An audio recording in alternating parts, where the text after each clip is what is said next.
तो हम बात कर रहे हैं दर्शन के साथ आगे बढ़ना। हमने पिछले दिनों में लगातार बात कर रहे थे विश्वास के बारे में। विश्वास क्या है, विश्वास में चुनौतियाँ क्या होती हैं। एक अच्छा विश्वास जो जीवन लाने वाला विश्वास है, जो कदम उठाता है, जो काम करता है। अब जब हम विश्वास करते हैं और कदम लेने के लिए दिल हमारा तैयार है, तो हमारे लिए सबसे पहला कदम होता है कि हम अपनी बुलाहट को जाने, अपने दर्शन को जाने।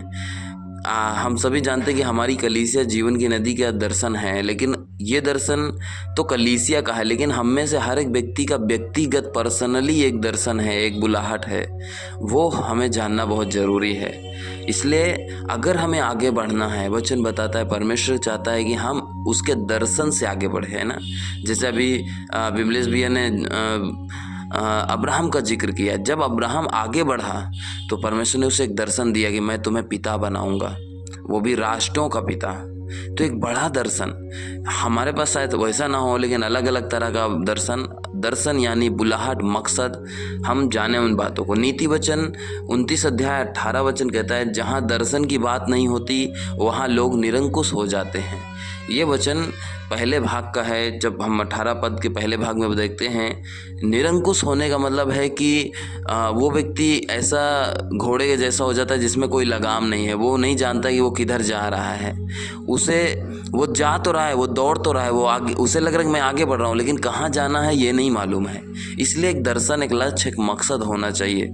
प्रभु चाहता है कि हर एक मसीह व्यक्ति, हर एक उसका संतान, जो औरत है, भाई है, बहन है, पुरुष हैं, बच्चे हैं और बुजुर्ग हैं, हर एक के पास खुद का एक मकसद होना चाहिए। एक बुलाहट, एक दर्शन होना बहुत ज़रूरी है कि मेरा दर्शन क्या है, परमेश्वर मुझे बता। अगर आप में से कई एक लोग जानते होंगे तो बहुत अच्छी बात है, लेकिन अगर कोई नहीं जानता तो प्रार्थना करिए कि प्रभु मुझे दर्शन दे। दर्शन देने का मतलब दिखाना नहीं है, परमेश्वर को देखना नहीं है। दर्शन का मतलब होता है मकसद, विज़न। परमेश्वर मुझे बुलाहट दे प्रभु, मैं जान पाऊँ कि मेरा दर्शन क्या है, मेरा बुलाहट क्या है, किसकी ओर मुझे बढ़ना है आगे। तो हम बात कर रहे हैं कि दर्शन के साथ आगे बढ़ना है। आमीन। तो हम जैसे ही आगे बढ़ते हैं, हम बात करते हैं कि जब दर्शन हमारे अंदर आता है ना, तो वो हमारे जीवन को बदल के रख देता है। जैसे उदाहरण में बहुत सारे लोग हैं बाइबल में, अब्राहम, मूसा, पौलुस, जितने लोग प्रभु से दर्शन, बुलाहट को पाया, वो साधारण लोग थे, हमारे और आपके जैसे, पर वे लोग प्रभावशाली लोग बन गए, असरदार लोग बन गए, जिन्होंने समाज को बदल दिया, दुनिया को बदल दिया। अब उदाहरण देखिए, जब हम प्रेरितों के 2 अध्याय पढ़ते हैं, पतरस प्रचार कर रहा है। वो प्रचार कर रहा है यीशु के बारे में, एकदम साधारण सी बात बताता है, वही जो हम और आप बताते हैं कि उसे मारा गया क्रूस पर और कब्र में दफनाया गया और वो तीसरे दिन मुर्दों में से जी उठा। हमारे ही पापों के लिए वो मारा गया, गाड़ा गया, कब्रों में से जी उठा कि हम नए जीवन जिए। यही प्रचार वो कर रहा था, सुसमाचार। लेकिन वचन बताता है कि 3000 लोगों का दिल छिद गया, ऐसा दिल छू लिया, हिल गए अंदर से, और वो आकर पश्चाताप करने लगे कि हम क्या करें हमें। और वचन बताता है कि 3000 लोगों ने सुसमाचार पाकर मन फिराया। ये वही पतरस है जो यीशु को इनकार कर दिया था कि मैं नहीं जानता यीशु कौन है। ये वही पतरस है जो लोगों की बातों की सुनता था। ये वही पतरस है जब नाव पे मछली मार रहा था और यीशु उसके सामने था, बोला प्रभु तू मेरे पास से दूर हो जा, क्योंकि मैं सबसे बड़ा पापी हूँ। ये वही पतरस है जो हमेशा सवाल पे सवाल करता था। ये वही पतरस है जो खुद कहता है कि प्रभु अगर तू ही है तो मुझे भी पानी पे चलने की आज्ञा दे, और चलने की आज्ञा देता है। ये पतरस चलता भी है और फिर डूबने भी लगता है। ये वही पतरस है। क्यों? क्योंकि ये एक साधारण सा मछुआरा था, लेकिन जब परमेश्वर ने उसे दर्शन दिया, बुलाहट दिया, मकसद दिया, उस मकसद में वो एक प्रभावशाली, एक असरदार व्यक्ति बन गया। आज हमें ये बात जानना है कि मैं क्या हूँ, क्या मेरा जीवन असरदार जीवन है, क्या मैं जो जीवन जी रहा हूँ, मेरी व्यक्तित्व, मेरा पहचान, क्या वो असरदार है, क्या वो प्रभावशाली है। मुझे ये बात जानना है। अगर मैं जीवन में आगे बढ़ रहा हूँ तो मेरे पास दर्शन होना बहुत ज़रूरी है। जैसे हम बात करते हैं कि अगर कोई भी व्यक्ति कहीं भी जा रहा है, उससे पूछा जाए कि आप कहाँ जा रहे हो, तो सबसे पहले वो दर्शन बताता है, वो मकसद बताता है कि मुझे वहाँ जाना है। कैसे जाना है, क्यों जाना है, वो बाद में बताता है, पहले कहाँ जाना है वो बताता है। वो हमारे पास होना चाहिए। और परमेश्वर ने हमेशा अपने लोगों को जब वो अपने राज्य में बुलाया, एक दर्शन दिया। अगर हम नहीं जान पाते तो वो वजह है कि हम दुनिया की चीज़ों में भी फंस जाते हैं और हम दर्शन को नहीं समझ पाते हैं। इन बातों को लेकर मैं कुछ पॉइंट्स बताना चाहता हूँ। मैं चाहता हूँ कि आप उसे ध्यान से सुनिए। ये संदेश आपके लिए है, मेरे लिए है, और विश्वास करिए कि परमेश्वर आज हमारे दिल से कुछ कहना जा रहा है, हमारे अंदर वो अपनी आवाज़ को डालने जा रहा है। तो ये बातों को नज़रअंदाज मत करें, अनसुना ना करें। हो सकता है आपका नींद आए या आप डिस्टर्ब हो, लेकिन इसी वक्त तुरंत ही अपने आप को तैयार कर लें, और ये समय है कि जागते रहें, वचन को अपने अंदर आने दें। आमीन। तो जैसे ही हम आगे बढ़ते हैं, हम देखते हैं कि सबसे पहले परमेश्वर चाहता है कि हम विश्वास करें कि परमेश्वर ने एक बहुत बड़े मकसद के लिए मुझे चुना है। ये व्यक्तिगत है, ये नहीं बोलना हमें, बल्कि मुझे। आप हो सकता है आप एक हाउस वाइफ हो, आप घर की पत्नी हैं, आपका हस्बैंड बाहर रहता है, आना जाना करता है, आप घरेलू काम में व्यस्त रहते हैं, सुबह से लेकर शाम हो जाता है, बच्चों की देख रेख करना, घर का काम करना, जानवरों को देखना, जो भी है आपका काम। हो सकता है आप सोचेंगे कि परमेश्वर मुझे कैसे चुनेगा तो मैं कहाँ काम कर रहा हूँ, मैं क्या कर रहा हूँ। लेकिन नहीं, परमेश्वर ने आपको चुना है, ये आपको विश्वास करना है। हो सकता है आप कोई ऐसा व्यक्ति हो जो आप पढ़ नहीं सकते, आप आदमी हैं या औरत है जो भी हैं, लेकिन आप पढ़ नहीं पाते, इसलिए आपको लग रहा है कि मैं कमज़ोर हूँ। लेकिन नहीं, परमेश्वर ने आपको चुना है। आपका कमी, आपका समस्या, आपका ज़रूरतें जो भी है, आप जिस भी स्थिति में हैं, बस आपको ये विश्वास करना है कि परमेश्वर मुझे बड़े कामों के लिए चुना है। ज़रा कोई वचन को पढ़ेंगे, निर्गमन 3 अध्याय 2 वचन और 9 से 10 वचन को पढ़ेंगे। कोई भी मेरे लिए प्लीज़ जल्दी से वचन को खोलेंगे। निर्गमन 3 अध्याय 2 वचन और फिर 9 से 10 वचन पढ़ेंगे प्लीज़। और परमेश्वर के दूत ने एक कटीली झाड़ी के बीच आग की लौ में उसको दर्शन दिया, और उसने दृष्टि उठाकर देखा कि झाड़ी जल रही है पर भस्म नहीं होती है। यस, वचन बताता है जब परमेश्वर ने मूसा को बुलाया अपने राज्य में, जब मूसा का हृदय परिवर्तन हुआ, उसका जीवन वो परमेश्वर की ओर देखने लगा, जब उन बातों को समझने लगा, परमेश्वर ने उसे दर्शन दिया। दर्शन का मतलब परमेश्वर का चेहरा नहीं दिखा रहा है, दर्शन का मतलब है परमेश्वर वहाँ उसे मकसद दे रहा है। वो एक जलता हुआ झाड़ी, एक आग दिखा रहा है। शायद परमेश्वर आज आपको भी एक लौ दिखाई दे, एक उम्मीद दिखाए, एक मकसद बताए कि मेरे लिए तुम ये करो। परमेश्वर मूसा को बुलाता है और उसमें एक उसे दर्शन देता है। और आगे 9 और 10 वचन क्या कहता है, पढ़ेंगे। इसलिए अब सुन, इजराइलियों की चिल्लाहट मुझे सुनाई पड़ी है, और मिस्रियों का उन पर अंधेर करना भी मुझे दिखाई पड़ा है। इसलिए आ, मैं तुझे फिरौन के पास भेजता हूँ कि तू मेरी इजराइल प्रजा को मिस्र से निकाल ले आ। आमीन। वचन में बताता है कि उसका दर्शन ऐसा नहीं था, धुंधला नहीं था, एकदम स्पष्ट है। परमेश्वर जब भी दर्शन देता है, मकसद देता है, स्पष्ट देता है। और उसने कहा कि सुन, जो लोग हैं, जो मेरे लोग हैं, उनकी दर्द, उनका पीड़ा मुझे सुनाई दे पड़ा है। अब मैं तुम्हें एक मकसद दे रहा हूँ, एक दर्शन दे रहा हूँ, एक बुलाहट दे रहा हूँ कि तुम्हें जाना है फिरौन के पास और उन्हें छुड़ा के लाना है। हालेलुया। तो सबसे पहले विश्वास करना पड़ा मूसा को कि परमेश्वर ने मुझे चुना है। वो अपने आप में ये कॉन्फिडेंस था। अगर वो सोचता पता नहीं मुझे ही कह रहा है कि कोई और को कह रहा है, शायद मेरे बगल वाले या मेरे पीछे वाले कह रहा है, नहीं। जैसे होता है ना, कभी आप बाजार में कोई आपको आवाज़ दे रहा है, आपको लग रहा है शायद मुझे नहीं, मेरे बगल वाला है या किसी और को बुला रहा है, आप इधर उधर देखते हैं। ये समय इधर उधर देखने की बात नहीं है। अगर परमेश्वर आपके कानों तक आवाज़ लेके आ रहा है, परमेश्वर आपको चुना है, आपको बुला रहा है दर्शन के लिए, मकसद के लिए। अगर आगे बढ़ना है तो दर्शन के साथ आगे बढ़ना है, बुलाहट के साथ आगे बढ़ना है।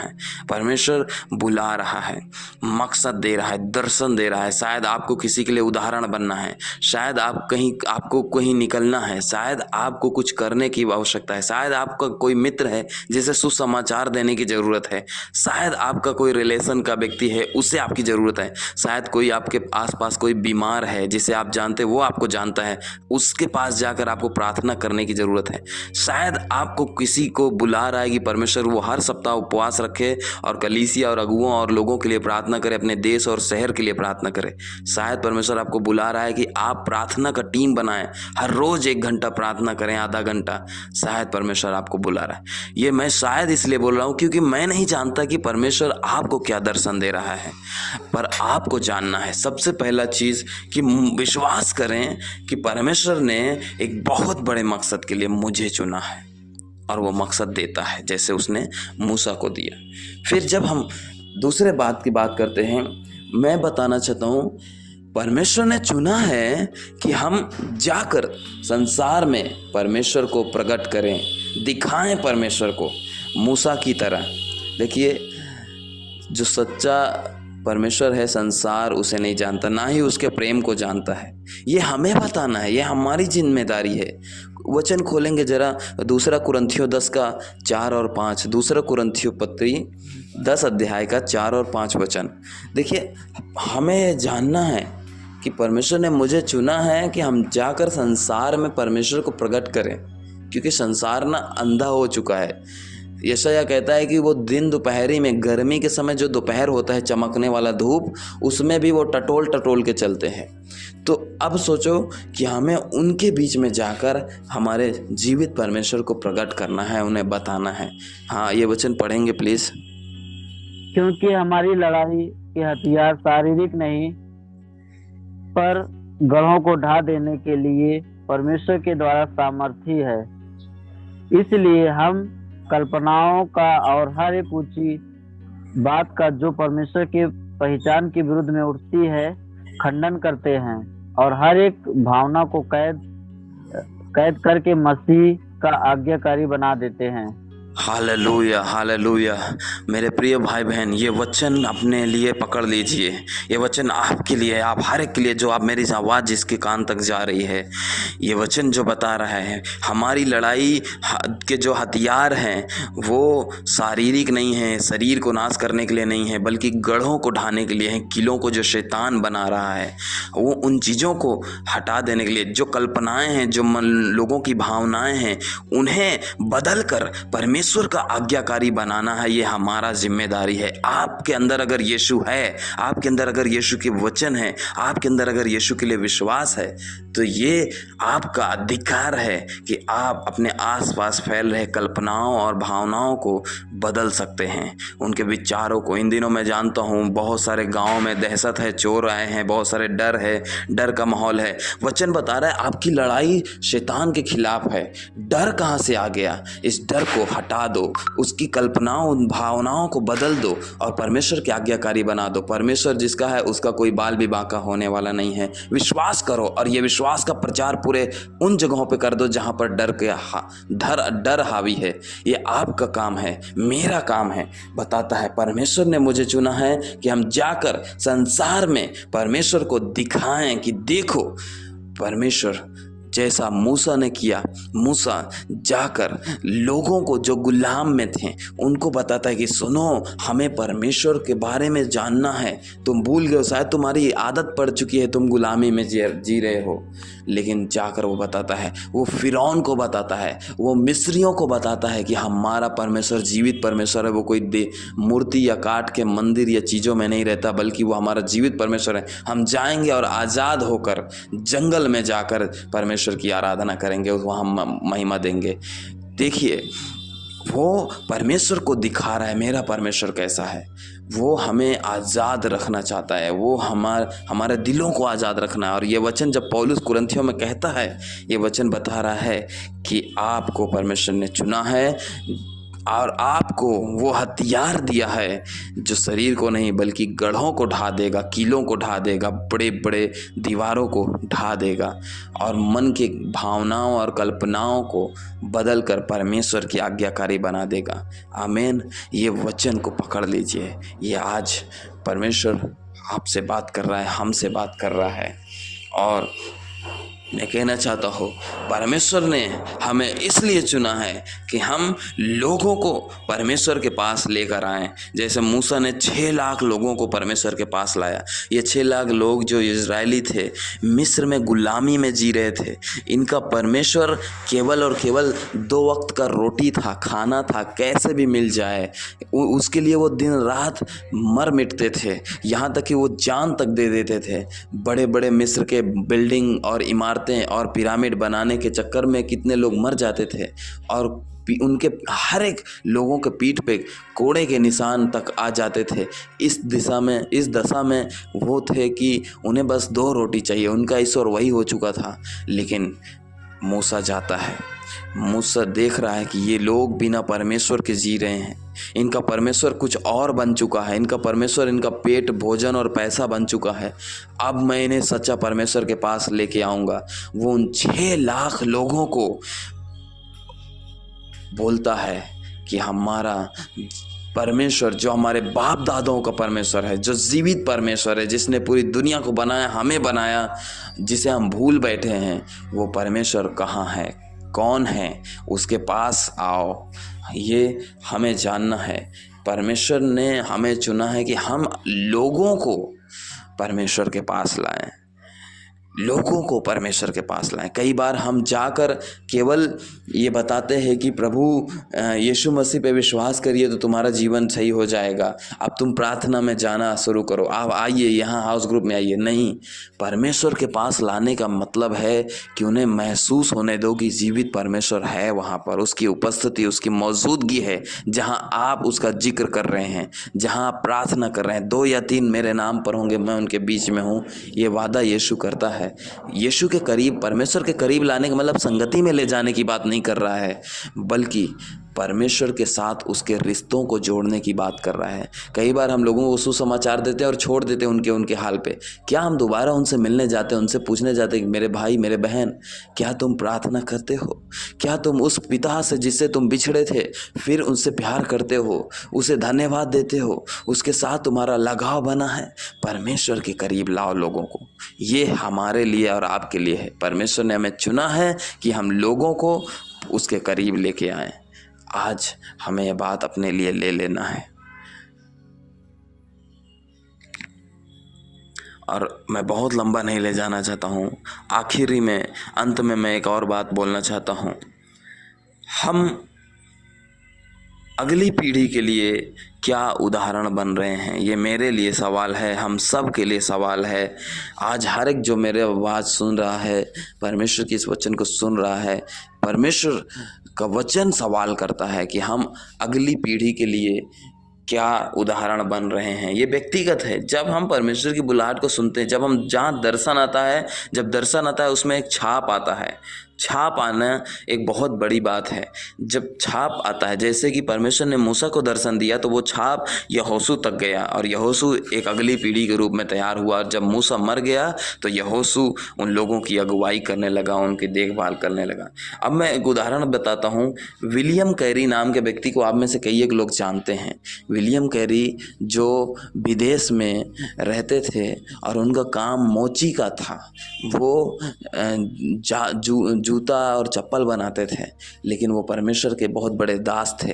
उनके काम का मायने नहीं था। उनका फैमिली, छोटा परिवार था और वो खुश थे, लेकिन उनके दिल में परमेश्वर ने दर्शन डाला और उनका दर्शन इतना बड़ा था। मैं नहीं कहता हूँ वही दर्शन आपको मिलेगा, हर एक का दर्शन अलग है, लेकिन उनका दर्शन था कि मैं भारत में जाकर, उस मूर्ति पूजा वाले देश में जाकर उन्हें परमेश्वर के राज्य में लाऊं।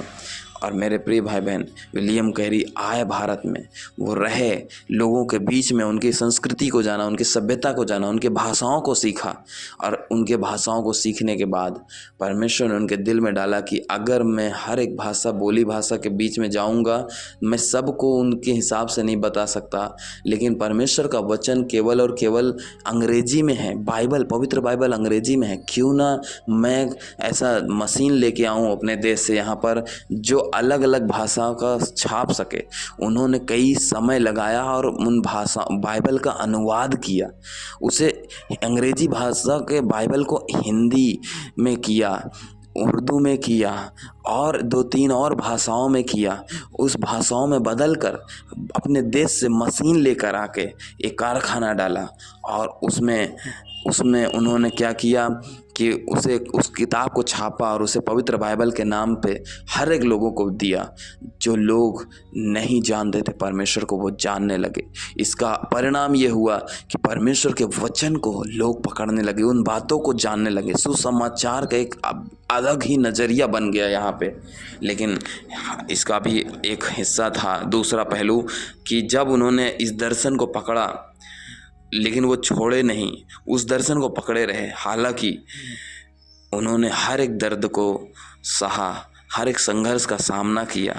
उनका परिवार, उनका घर, उनका बिजनेस को, उनके सब चीज़ों को बहुत विरोध किया गया, सताया गया, मारा गया, बहुत सारी चीज़ें किया गया। लेकिन इसका परिणाम आज हमारे तक आया है। एक अगली पीढ़ी, सिर्फ एक पीढ़ी नहीं बल्कि न जाने कितनी पीढ़ी। विलियम कैरी को आए, हमसे वो 4 पीढ़ी पहले आए थे और 4 पीढ़ियों ने आज उसका आनंद, उसका फ़ायदा उठा रहे हैं, उनके बलिदान का। वो कैसे उदाहरण बने। आज हम जब बाइबल हिंदी में पढ़ते हैं, ये उनकी देन है। आज बहुत सारे लोग बाइबल भोजपुरी में पढ़ते हैं, ये उनकी देन है। बहुत सारे ऐसे भाषाएं जो उन्होंने दिया ताकि लोग जो अंधकार में वो जीवन पा सके। हमारे पास ऐसा ही कुछ मिलता जुलता दर्शन हो सकता है। शायद वो बहुत अलग ना हो सच, या शायद कुछ मिलता जुलता हो, लेकिन जो भी है परमेश्वर बुला रहा है एक दर्शन के लिए। उस चलती हुई झाड़ी में परमेश्वर ने मूसा को कुछ दिखाया, दर्शन, मकसद दिखाया। सुनो, मैंने तुम्हें चुना है।